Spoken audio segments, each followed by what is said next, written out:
Good afternoon, everyone. Here we are again, Hudson County View, live and uncut. Here at Hudson County, every day is a holiday. I'm your host, John R. Hudson, and we have a lot to discuss like every other week, so let's get right to it. First, we're going to tell you about the Hoboken Rail Yard project. There's some new developments there, or perhaps lack thereof, but we're certainly going to give you all the information you need to know about that massive development project in the Mile Square City.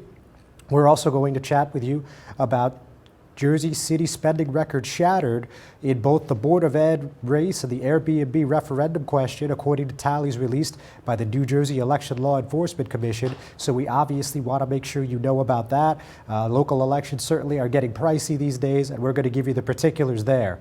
On another note, we're also going to talk about the latest in what is being referred to at this point as a quote-unquote sexting lawsuit between a former Bayonne City Hall worker and Mayor Jimmy Davis. A huge development there, and it looks like this has potential to go to trial in 2020. Again, we're going to keep you up to speed on all those new details.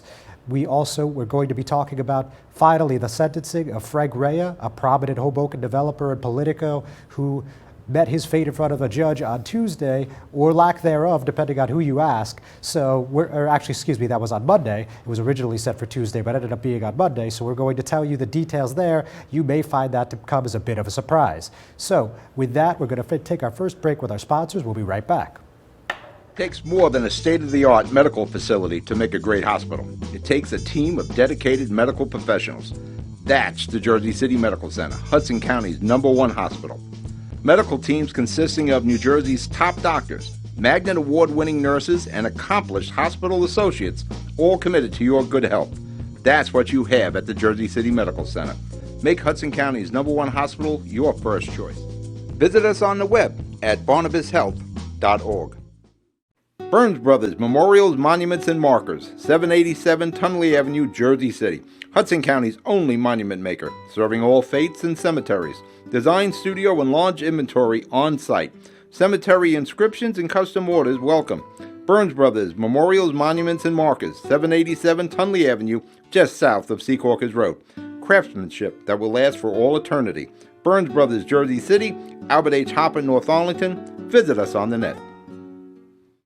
Newport, the luxury waterfront community on the Hudson River, offers the quality of life you deserve in 10 high-rise rental towers with amenities such as the on-site Newport Path subway, light rail and ferry service, Newport Town Square, 3 playgrounds, dog run, upscale restaurants, retail giants like Sears, JCPenney, Macy's, and Target. Morton Williams Supermarket is just outside your front door.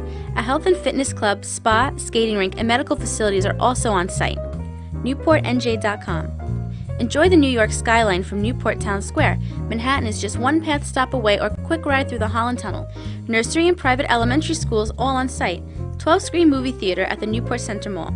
Want to visit Newport? Stay at the Westin or Marriott Hotel. Go to NewportNJ.com for details. Newport has luxurious towers, great restaurants, shopping, New York skyline views, schools, playgrounds, a marina and yacht club, gym, spa, fine wine, fine living. It's incredible. It's you. NewportNJ.com. Newport. Live like you want. Hudson County View, live and uncut. John R. Hudson, joined with my esteemed colleague, Mark Bucinich. Mark, thanks for coming in again. John, great to see you. So first off, Mark, let's talk a little bit about this Hoboken Rail Yard redevelopment plan. Obviously, this is something that has been in the works since 2005, quite a long time, of course, better part of the last 14 years. And now it looked like we were finally at a point where the Hoboken Council was going to agree on something, and that isn't what happened at all. No, not in the least, John. So the Hoboken Planning Board heard this project on Tuesday, and usually, typically, the planning boards throughout the county are generally pretty quiet and generally uneventful. Just speaking broadly, but this actually ended up being a little, I guess I'll say remarkable, because they decided to take a vote that said that this project was inconsistent with the master plan. And let me read a piece of the resolution here. And it says the note in the master plan regarding the redevelopment area says, see the waterfront redevelopment plan for Hoboken Rail Yard, which was at the time the plan was made in 2014. This is from board counsel George Williams. And he said, in my opinion, you could say there's no language in the master plan which supports a 50% increase in height. And, it ended up being a unanimous vote by the board. And that led to, why don't you tell us your take on, of course, the debut of our new colleague, Mike Montemurado, and then also tell us about what this meant for last night's council meeting. Yeah, of course. Great first piece by Mike, by our new colleague. Great to have him on board, John, and it was an excellent piece. And so I was at the Hoboken City Council last night, expecting the City Council to to vote on this redevelopment plan. Also the affordable housing units, which was sponsored by council persons Mike DeFusco and Vanessa Falco. But right at the start of just after they finished their closed session, and just a little bit after 7 p.m., Council President Jen Giattino said that they were going to carry over the affordable housing ordinance. That is, the aim by DeFusco and Falco is to increase it to 20%, and then they decided to pull completely the ordinance regarding what to do with the Hoboken Rail Yard redevelopment plan. Yeah, so obviously this is a project, a topic you and I have both covered extensively. We remember just about, 6 weeks ago or so, maybe 7, they had that meeting, and you saw those residents very upset, just like everyone else who watched saw. They were, very concerned about parking, transportation, environment, which is not unusual in Hoboken. And then, there was another amendment put forth, and the council approved that, and it looked like smooth sailing. And especially after that meeting that you covered at the actual terminal itself, it looked like everyone seemed to be on the same page. And then all of a sudden, we get another twist ending here in Hoboken. Yeah, and at that terminal meeting, remember I said the last time we met here 2 weeks ago, the vice president of Elcor, Brian Barry, said, remember that, we're at a crucial moment in time right now because it seems like all the players are on board. So given what he had told me 2 weeks ago, and I was expecting for sure that the council would vote on the ordinance yesterday, but again, as I mentioned, they pulled it. Yeah, so look, and just for anyone that may need a quick refresher, the scope and depth of this project is pretty big. You have NJ Transit that owns the 80 acres. You have Elcor, a very large developer, of course. And, you also have the path involved. You also have the New Jersey Department of Environmental Protection due to the rebuild by design aspect, which is also a federally funded project, which is $230 million. So, basically, any large state and federal agency you could think of has a stake in this thing. Sure. I'm sure a lot of people were disappointed with this outcome. I think they were, John. That's a sense that I got from some of the residents who were in attendance last night at the city council. In fact, some of them during the public portion, part of the meeting, they had said that they were hoping that the council would maybe take a vote on it last night. Did you get a sense that these were residents or union members, or they seem to be Hoboken residents, John. And but one piece of information that did come out of last night's meeting was that during the public portion, because there had been a number of different residents that had spoken about the redevelopment plan, Council President Jen Giattino said that Elcor is considering, and I think actively working on changing Site 2 right now. So right now, I think it calls for primarily residential development. According to Jen Giattino, Elcor is considering changing that to commercial development. All right, an interesting twist. So thank you for that, Mark. We're going to just take another quick break. We'll be back in a moment. The Jersey City Medical Center. You know it for its award-winning, life-saving ambulance service. It's also your health hub, with health and wellness locations staffed with certified professionals all through Hudson County. The Jersey City Medical Center, here to help you with your healthy, here when you need us the most. The Jersey City Medical Center. Visit us on the net to learn more. Jersey City Medical Center, Robert Wood Johnson, Barnabas Health Facility. Let's be healthy together. Good Friend Self Storage in North Bergen, New Jersey is a fully climate-controlled facility equipped with state-of-the-art security, packing supplies, a Refer Friend program, and multiple loading docks convenient for commercial use. Located just off of Route 3 at 4301 Tunnelly Avenue, Route 1 and 9. Call 201-867-2444 or visit us on the web today. Good Friend Self Storage. Let us be your good friend. Consumer Carpets, 3408 Kennedy Boulevard in the Jersey City Heights, your one-stop store for residential and commercial floor treatments, carpeting, linoleum, tiles, laminates, hardwood floors, area rugs, remnants, all major brands, all in stock. Free estimates, same-day installation. Consumer Carpets, it's savings, selection, installation. Credit cards and debit cards accepted. Financing available. Consumer Carpets, price to fit your budget, installation to fit your schedule. On the net at consumercarpets.com. Consumer Carpets, Jersey City, 201-792-2712. Hudson County View live at Uncut. John R. Hydus with Mark Bucinich. So we're going to stick with the Mile Square City. So in a revelation that a lot of people said were shocking, surprising, and completely unexpected, we saw Frank Rea, who was at trial for a few days earlier in the summer. He was convicted of vote-by-mail fraud in connection to the 2013 municipal elections. There was a maximum sentence of 5 years and a maximum fine also of $250,000. And at the end of the day, what ended up happening was 3 months and a $50,000 fine, Mark. I don't think that's what you were expecting. That very interesting when I read about the length of the sentence, John. I guess not just me, but other people in the city and in the county, I guess, were expecting obviously a much longer sentence given the severity of what he was indicted on. But according to what you reported, it seemed that his defense attorney, Alan Zagas, did a very good job in defending him and also reminding the judge that he had received like over 140 letters from all his supporters. And even Judge Martini said that it couldn't be overlooked that other than this one blemish in his long life and in Mr. Rea's life, were it not for were not, I guess, for some of his some of the other contributions or deeds in Hoboken, that he may have considered a longer sentence.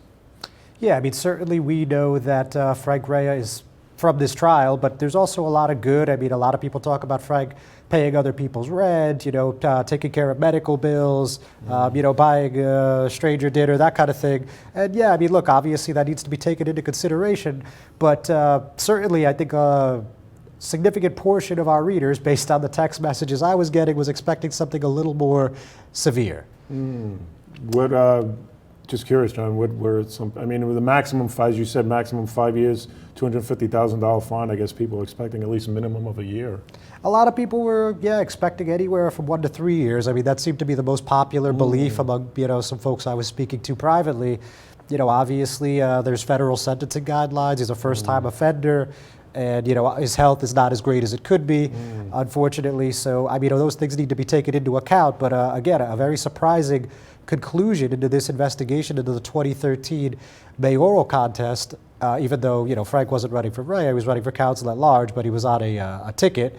And it's just a lot of people felt it was a very anticlimactic conclusion. However, while 2013's investigations may be closed, I don't think it's time to call it a day just yet. I think they're opening the book on 2015. If I was going to place a wager on it, what do you think? It's a very real possibility, John. I mean, I guess what's even more remarkable is that after he was sentenced, Mr. Rea, it wasn't as if he was let out in handcuffs, right? I mean, he was able to leave the courtroom, and he doesn't have to, I think, start his sentencing until maybe after the holidays. Correct, Mark. Yeah, a lot of people ask me that question, so I'm glad you bring it up. I mean, a lot of people said, when does he have to report? And his reporting date isn't until March 1st, so he gets to enjoy the holidays with friends and family. And, when the new year comes, he'll obviously have to report. I'm not sure which facility that will be. I think it's usually an upstate New York facility, but, obviously we'll see what the federal government decides on that one. Sure. But, again, quite a shocking conclusion according to most observers. Fair assessment there? I think it is, John. I mean, again, I think I was a little bit shocked when I read how short the sentence was. And but in addition to the letters, right, I mean, he even had some of his supporters in the courtroom who made their case before the judge. And I guess the combination of all the letters that Judge Martini received and hearing directly from his friends and supporters in the courtroom, I guess obviously weighed heavily on Martini's decision. And another interesting aspect, and we could probably talk about this one all day, but another interesting aspect was that the judge said that he had to give him at least the 90 days to show that it was improper, what he did was improper, and there needs to be consequences for interfering with the electoral process, which is an interesting train of thought from my perspective, because if that's how he feels, I just would have expected more than 90 days. But with that being said, this chapter is closed. We'll see what's going to happen for the upcoming investigations, if there are any. But like I said, if I were to bet on it, I bet you that this is not over. This is just chapter 1. So with that, we're going to take a quick break. Just hang tight. Panapinto Properties, Jersey City. Shaping the workplace with state-of-the-art office space and an address your company desires. Building residences that define your home environment. Adjacent to all modes of transportation. On-site parking available. The right address, the right lease. 201-521-9000 or visit on the web at panapintoproperties.com. Panapinto Properties, building Jersey City for everyone. Rama Jewelers, located in the Lyndhurst Shopping Center at 413 Valley Brook Avenue, Lyndhurst. Come for all your jeweler needs at Rama Jewelers, where you will find a fine selection of necklaces, earrings, rings, and bracelets. Choose from one of our complete sets, our many signature items, or find the perfect engagement ring. Come on down. That's Rama Jewelers at 413 Valley Brook Ave, Lyndhurst. Call 201-939-5784 or visit us online today. Hudson County View, live and uncut. John Arhitis with Mark Bucinich. So, Mark, another hot story, I guess you could say, that we had this week was the latest in this quote-unquote sexting lawsuit. This is a case at Hudson County Superior Court filed by Stacy Purcella that used to work at Bayonne City Hall against Mayor Jimmy Davis in the city of Bayonne. She's making allegations that the mayor abused his office by sending her sexually suggestive text messages and offered to also settle a unrelated lawsuit with her in exchange for a sexual relationship. So obviously some pretty bold proclamations made there. But this is a case, as you and I spoke about privately the other day, we hadn't heard about in ages, probably over a year. Sure. And all of a sudden we got this blockbuster that just quietly snuck its way into the e-courts. And what it says is now, based on a decision on November 22nd by Hudson County Superior Court assignment Judge Peter Bariso, we have 7 years of call records between Ms. Purcella and Mayor Davis admissible in this case. So I think a twist I certainly wasn't expecting. What's your take here? Yeah, that's quite remarkable too, John, right? I mean, Stacy Purcella, Miss Purcella, she's obviously angry that that the court will be able to go back and retrieve her records 7 years back. As she said, she thinks it's an invasion of privacy, and she said that all they have to do is look at is his cell phone or her records from I think from 2013 to 2014. I think those are the dates, correct? And but so she was hoping that through a motion that those past 7 years worth of her cell phone texts and records would not be made available, but in this case it will be. Right. So yeah, let's give you guys a little color about what's going on. So Stacy Purcella, in an October 30th certification in support of a motion to quash, she said defendants now subpoenaed AT&T through Superior Court for records with different dates, January 1, 2009 through December 31, 2016. This is nothing but a fishing expedition for the defendants to pry into my private life, which has no bearing on this case. So that's from Ms. Purcella herself in this filing. And then later, her attorney in this matter, that she said that this was obviously improper and overreaching tactics to delve deeper into Purcella's personal life, basically echoing what she said. That was Elizabeth Foster. However, we have Florio Perucci, Steinhardt and Capelli LLC partner Teresa Lentini, the counsel for the city, made a counter argument, and they said the production of her cell phone records is directly relevant to the city's defenses and is reasonable calculated to lead to admissible evidence regarding the frequency, dates, and amount of text messages between Purcella and Mayor Davis and her production of the same. Wow. So obviously Bariso agreed with the city, and this is certainly going to be interesting, to put it quite simply. Sure. I mean, I think the defense was making the argument too that that is the city's case, correct? That they needed to go back 7 years because they wanted to establish a relationship between the mayor and Stacy Purcella before he was elected mayor in July 2014. Yeah, I mean, and the thing about this is both the one thing that Ms. Purcella and Mayor Davis agree out of this whole saga is that they've been friends or at least they were friends for 35 years. So certainly 7 years is a long time. I mean, I don't know how many records AT&T preserves or how that's going to work. I don't know what the call logs are going to show. I don't think they're going to have transcriptions of every call, but certainly they're going to have access to a lot of text messages. And I guess it's just a big question mark about who said what, when, and why, and where, and all that. So it'll be interesting to see how this all plays out, John. I mean, I guess, well, like you said, Judge Barriso made his decision on November 22nd. What's the next court date in this whole process? Yeah, it's a good question. I mean, they have a tentative, they already have a tentative date to go to trial, but it's not until June. So, you know, needless to tell you, it's 7 months in Hudson County politics. It's probably a few lifetimes. So who knows? There could be a settlement. It could get tossed. I'm sure we're going to see a few more motions. You know, this one's far from over. Sure. And, you know, John, it's interesting when you first reported on this back in 2018 and when Stacey Priscilla, you broke the story, she showed you all the text messages. But in turn, Bayonne Mayor Jimmy Davis said, well, this was just farcical, and that Ms. Priscilla was just looking for an easy payday from the taxpayers. So it was interesting to hear his response on this matter. Certainly was, Mark, certainly was. So yeah, we're going to keep you updated on this just like we do with any other big case. So we're going to jump for one more break. Just sit tight. Introducing the MyJCMC app, powered by Practice Unite. The free MyJCMC app puts the power of healthcare at your fingertips.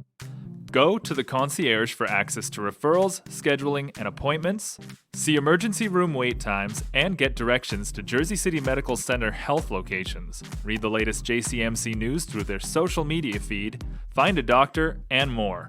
The MyJCMC app. We belong to you. Hudson County View, live and uncut. John Arhitis with Mark Bucinich. So Mark, a lot of people were talking in Jersey City for sure about how expensive these Board of Education races and the Airbnb ballot question was, right? I mean, we reported a number of times about the Airbnb thing was getting up to $5.2 million, I think was the last one, based on the pre-election day filings. And now we see the final tallies from ELEC, and these numbers are just out of this world, right? I mean, the ballot question ended up being about $5.6 million between all things considered. Wow. From, you know, everyone who got involved, whether that's the hotel trades, Airbnb themselves, and, you know, all the others, PACs and entities that delved into this. And that makes it third all time, adjusted for inflation, behind only the Atlantic City casino referendum back in 1976, well before my time, and also the North Jersey casino.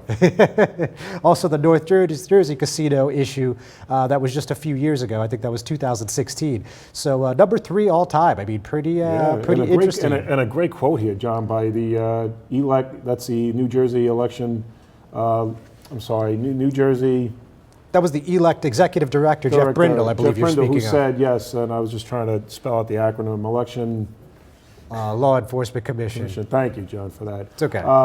No worries. A lot of acronyms, right? Yeah. But what an interesting quote here in the story. When a local ballot election costs more than most previous statewide ballot questions, people notice. Yeah, I mean, look, we don't hear a lot from Mr. Brindle, so it's interesting for him to weigh in here. And yeah, I mean, I think he's, you know, pretty accurate in his assessment. I mean, it's clear that a lot of people were watching this. I mean, you know, obviously when we're talking ballot questions, I mean, you've been with me with this for a few years. I mean, normally you don't see anyone other than maybe the local paper pick it up, you know, Hudson Reporter, Jersey Journal, but this certainly was not the case here. I mean, we saw the New York Times on this. That's right. We saw ABC, we saw Pix 11. HuffPost even wrote about it, I Huffington believe. Post, and so, you know, this was a national story. For sure. So it's going to be interesting what this means, as we spoke about previously many times, what this means for the IPO for Airbnb if they do go public in 2020 as planned, because certainly this was not the outcome they were hoping for, you know, losing 69 to 31. Clearly that's not why they invested $4.2 million. For sure, that is a big margin of defeat, John. I mean, and that $4.2 million went to the Keep Our Homes campaign, right? And they were obviously canvassing throughout the city, trying to inform voters why voters should be voting no. But then they also got some criticism because I remember when I covered a counter rally, maybe with just a week to go before the vote, I think someone there from one of the community activists, community action groups in New Jersey, I'm forgetting her name, but she said that there was even video of like the canvassers, like, you know, kind of misinforming the voters about what they were really voting for. So, in the end, a big margin of loss, big margin of defeat for Airbnb. Certainly, Mark. Now, also, we'd certainly be remiss if we didn't talk about the Board of Education race. Again, we tried to keep people abreast, keep people informed about the incredible amount of money being spent on this race, and it turns out that they shattered the old record being spent on a Board of Ed race. So yeah, if we go back to what numbers we got from ELEC here, it was $590,019 spent, crushing what was spent at Elizabeth back in 2014, which was about $458,951 total. So, yeah, I mean, Jersey City wins again, I guess you could say, but very, very interesting. I mean, we saw that PAC Ferraregge deeply involved, and certainly they weren't shy about spending.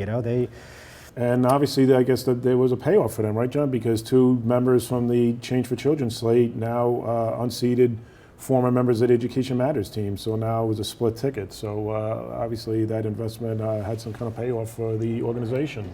It certainly did come cheap, though. $465,000 spent. So that's something. I mean, that says, I don't know exactly what, but it certainly says a lot about the state of affairs of these Board of Education races. Certainly, it looks like Change for Children, or whatever moniker they'll use in the years to come, has quite a few 12-round wars, I guess we could call them, in store for the Jersey City Education Association. I don't think any of these seats are going to come easily in the next couple years. Would you agree with me there? That's for sure, John. And you had updated that story, right? That, as far as like what you just said, wow, yes, they did win 2 seats, but at a cost of almost $500,000. But you did update the story that the spokesperson for the LaFrac organization, that senior director, Jeremy Farr, right, said that, well, an investment in schools is an investment, means an investment in home values. So I guess that was their premise or their rationalization as to why they wanted to spend all that money. Correct. And, also the reason that he wanted to have his voice heard, I believe, I can't speak for him, but the always vocal board president, Sudan Thomas, had something to say. And he said this SCOTUS decision on Citizens United has essentially placed our democracy for sale. So, I think some might call that sour grapes. Obviously, it wasn't a result that he wanted on November 5th. Certainly, he came up short. But listen, with all these PACs involved, I mean, how easy it is to start a PAC or any other independent expenditure here in New Jersey. I mean, who knows what kind of money is going to be spent next year when there's only 3 seats up. For sure. And once again, the control of the board will be at stake, because, I mean, it's 7-2 now, but you flip 3 seats, you do the math. Obviously, we could see big changes coming. So Saddam might be onto something when he says this, as obviously the result of all the spending is because of Citizens United. I mean, yeah. I mean, look, we saw super PACs in the Hoboken Council races, as we spoke about extensively, but, nothing that looked anything like this. I mean, this is, again, just astronomical. I'll say it again, just astronomical numbers for a Board of Education race, as I know and for a position that pays $0, 0 cents. So I mean, look, but it was a windfall.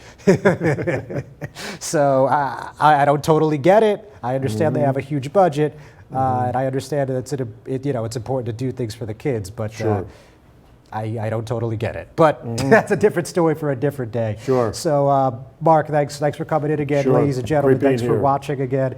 We certainly hope you all have a fantastic week. We will see you here just 7 days from now. Take it easy.